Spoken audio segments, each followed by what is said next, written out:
Hello, this is Prophet Ambi Glow, and I'm covering my eyes because the sun is like right there, Um, but it is literally 7. God woke me up at 7 in the morning and told me to record this video. So when I say I just woke up and I just brushed my hair just to look like something like, yeah, I'm like wide awake early morning. I'm supposed to be going to the gym, but look, God comes first. So this word today is called "You Were Made for This," and the anchor scripture is Psalms 139. I won't be reading the entire thing because it's long. However, please read Psalm 139. I will be reading bits and pieces out of it though. But I'm here to say, because somebody needs reminding, just like me, this is a word for me too. Because God is always reminding me, like, to get out of my head. So whatever situation you're in that feels like affliction, listen, God knows you're in it, okay? God knows exactly what he is doing strategically at all times. So when you see me looking down, I'm looking at my notes. So whenever you complain, you're saying you can do this better than him. And we know that that's not possible. So I try to, when I'm talking with him, I try not to complain, be like, sometimes it slips, but he has grace. That's the love and grace of God. Okay. Sometimes I do complain to him. And sometimes I'm like, I love you, Lord, but I don't like it. And then I just keep on going. You just got to keep on pushing because God knows the plan. Okay, God knows the plan. You don't need to know everything. And so he reminds me to get out of my head and that he literally made me for this. And if I like to put my experience in it because I can't speak for everybody, but this is something that maybe other people are going through, or you please apply it to your situation, whatever feels like affliction and you just don't understand why you're going through it. Like me, I'm living in my car. That's my current thing. And I'm very open about that because I know when God does a miracle, everybody will know about it. Okay. Everybody will know about it. So I'm being obedient and he has told me that I can do that. So me living in my car, I'm like, Lord, how was I made for this? And you can ask that. Please ask God, please ask God questions. He's not afraid of your questions. Okay, it's how you ask the question that is like, when you ask a question filled with arrogance, like he can tell. That's why he searches the heart. Okay, he searches the heart. When we ask other people, like, Holy Spirit help me. So if we ask how or why to God, a lot of people will look at that and be like, oh, don't question God, da da da da da. But no, you can question God. It's how you ask him. And we can't judge how another person asks him because we can't see their heart behind the question. But he can.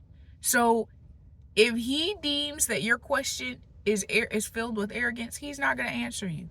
If he deems that your question is actually filled with curiosity and or pain, he will answer you.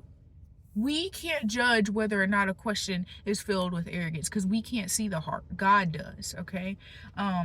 So please ask him when you're really going through it and you want to know. Don't be afraid to ask him. He will tell you if you need to know, okay? And I think back on the times where when I was younger, look, y'all, when I was younger, I used to want to do RV living. I say when I was younger, like that was some time ago. Literally, not even when I was younger. Like, I mean, like, before this, I wanted to do RV living. So literally, I'm sorry. I was like, RV living would be so fun. You get to travel around and like not have a job and all this. Y'all tell me why I don't want that no more. Okay, I'm sorry. want that no more. Y'all, oh my goodness, I don't want that no more. Let me see if this helps. Oh, that kind of helps. Oh my gosh. Anyways, y'all, I don't want that no more. They can keep that RV living, okay? I'm not even living in an RV. I'm living in my car, but it's almost the same situation, except they have a bed and they got, like, you know, they can cook a little bit or something. But still, I'm good on that. And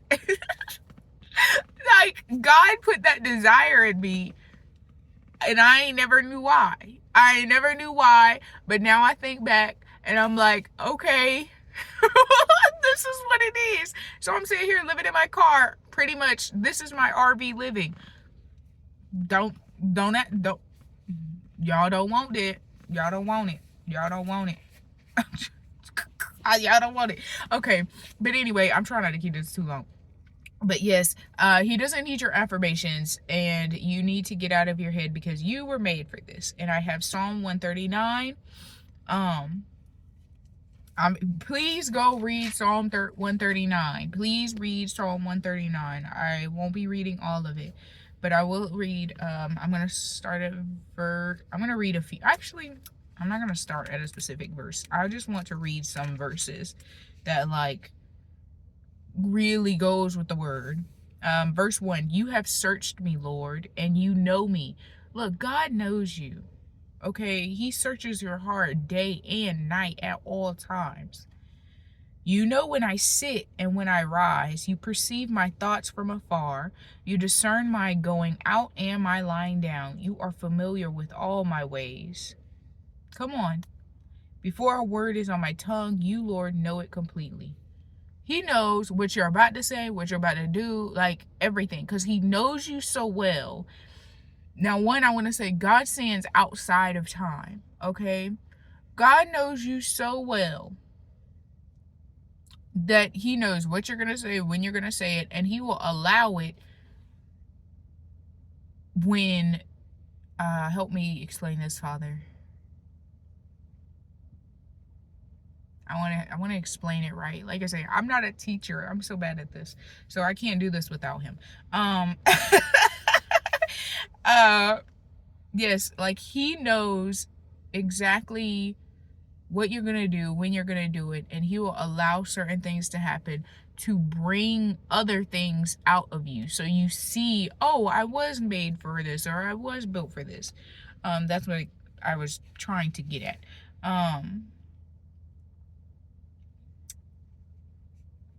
Verse 8, I'm skipping around, like I say. Verse 8, if I go up to the heavens, you are there. If I make my bed in the depths, you are there. If I rise on the wings of the dawn, if I settle on the far side of the sea, even there your hand will guide me, your right hand will hold fast to me. Y'all, look, God is everywhere, okay? God is everywhere. He is everywhere.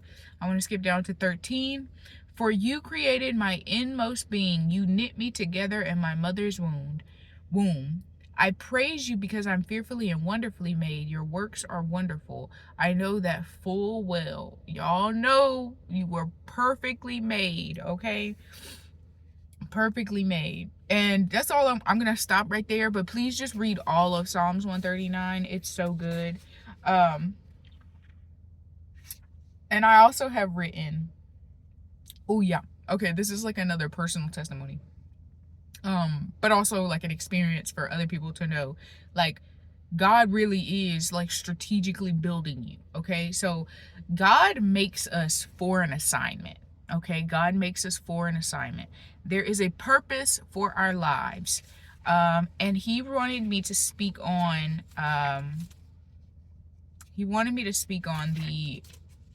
my experience of, like, look, this is legit. Okay, like he's really out, like he's really up there, like doing the thing. You know what I'm saying? A few months back, several months back, God literally gave me Isaiah 54 over my life, right? He literally, like, he was like, Isaiah 54 is all of you right now. Like, it's all of you. And he reminded me and wanted me to speak on Isaiah 54:16, So it says, see, it is I who created the blacksmith, who fans the coals into flame and forges a weapon fit for its work. And it is I who have created the destroyer to wreak havoc. Okay, y'all, when I say God makes us for an assignment, he literally is forging a weapon. Okay? You are the secret weapon to the darkness. Like, you are a secret weapon. Like, he is forging you. He's creating you fit for its work. So whatever you're going through, you may not understand it now, but later down the line, you're gonna be like, oh my goodness, now I know why I had to go through that. Y'all, when I tell you, when I was in my first wilderness ever, which was like just I mean, when I say God called me in a year and I've been doing this thing for just a year, like I've just been doing it for a year. But like when God called me, I knew what was up. I knew as soon as he called me, that's it. Like, we got it. I'm in there. I'm obedient. And so I just been bam, bam, bam. Like, I just been doing it. And it's been hard. I ain't gonna say I, haven't failed or anything, because I ain't perfect. But when I say I'm like clinging to him and he has changed my life, that's the only reason why I'm up on here excited about ministry. Like, I couldn't do this without him. So when I say he really be forging weapons, look, before I even got in my promised land, God had me up against Pharisees, like Pharisee spirits, the religious people. God had me up against the religious people. God had me up against non-believers. Y'all will never, like, because before I knew how many people were truly walking in their purpose when I got to my promised land, God really had me putting out prophetic words to non-believers. God had me putting out prophetic words to non-believers on Facebook. Absolutely not. So it's like, and then there were times where when I started my TikTok, he reminded me before, I started posting, words, whatever. I can't even remember what I did on TikTok, y'all. Before I started, like, yeah, I think I was posting words on there, prophetic words, whatever. Before I started doing that, he reminded me of verse 15. He said, if anyone does attack you. Now this was like really early on, and I was still scared and nervous, but he was building my discernment. He reminded me, if anyone does attack you, it will not be my doing. Whoever attacks you will surrender to you. Y'all, I remember the first time I got on TikTok. I know I'm rambling. I know the first time I got on TikTok, they were like, somebody came up on my page and was like, oh, you're not real, the prophetess is not a thing, and all this other stuff. And it was literally like me arguing with somebody's mama, like somebody grandma or mama, like, please go, prophetess is not bad, like, it's just a female prophet. What are you on? Like, what are you going on about? Because your perversion of the title does not change the fact that I am still working for God. Why are you perverting the title prophetess? That says more about you than God. Like, what are you doing? Anyways, y'all, sorry, I get so heated because it's like, I'm ready to fight for God, and you gonna come at me like that? Okay, religious spirit, I got you. I see you. I already had to deal with you in the church. Like, that's the thing. Like, God builds you up little by little, so you're aware of it at all times. Can't nobody come to me talking about oh, your name shouldn't be prophetess. Look, Bo, I'm rich. Sorry. I called y'all Bo. I get so excited. Calm. When I say I love God, okay, we need more people who are all in for God. When I say I love God, baby, I'm ready. I was in the world just over a year ago. When I say God specifically made me, and when I say the devil literally physically came into the natural realm, come banging on my door, That's in my calling video. Y'all gotta hear that. When I said the devil came bamming on my door because he knew what I was about to do, I mean physically bamming. There was no dreams, no nothing. I was wide awake, bamming. I hear my dad in the other room praying out loud in tongues. When I tell you this is real, baby, I'm not kidding. I get so excited. Calm. Calm, girl. Yes, Lord. Okay. When I say this is not a joke. We got to be all in for God, because whatever is about to happen on the earth, look, he needs his children. You can't make it without his firm foundation. You can't make it without Jesus. He has to be your Lord. Okay? Okay? But that's all I wanted to say, because it's gonna be too long.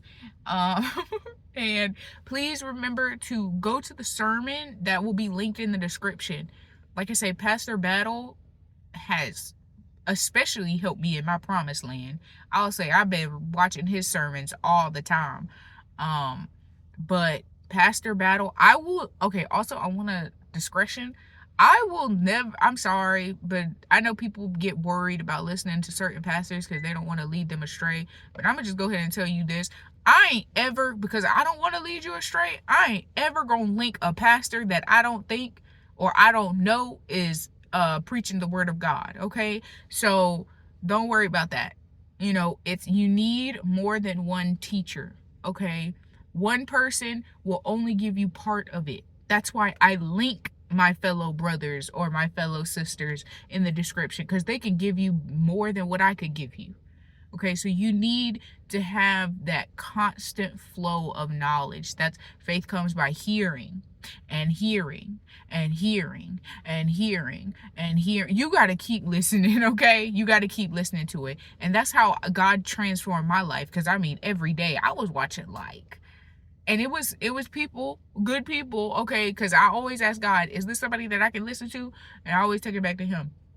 And that's what you got to do. You got to test the spirit, okay? When you listen to something, please test it. Don't just take it, but test it. But like I say, Pastor Keith Battle's sermon will be in the description. Please watch it. It's very good. And especially if you're going through a time of affliction, or you just don't know why it's happening, remember that you were made for this. Okay. Please sow to support. It helps me a lot. As you know, I'm currently living in my car. I have no job. I have no money, and I live in my car. Like, it's all of the above. and I trusted God on this, and so far, look, I'm doing good. I'm clearly doing good. I have the peace of the Lord. I have the joy of the Lord. I have every promise that he gave me. That's how you know if a person is truly walking with God. Because I keep going on. I can't get off this video. Because you will know if they're actually on the foundation of Jesus by how they act in their low seasons. Okay? You can't just be a fan of Jesus. You can't be a fan of Jesus, not a follower. You can't be a fan of Jesus and then go through your low seasons and still have this kind of joy or peace or comfort. Like, this truly is a fruit of the Spirit. Like, because myself, I know it's Jesus inside of me, because I would be off the rails. Like, I would be going crazy. I wouldn't even be here right now. I would already have my warehouse job miserable. I ain't even gonna lie. If it was me and my flesh, nah, I couldn't do it. I couldn't. God said, wait on him. He wants to bless me, so I'm gonna let him bless me. But anyway, sorry, I'm going on a tangent.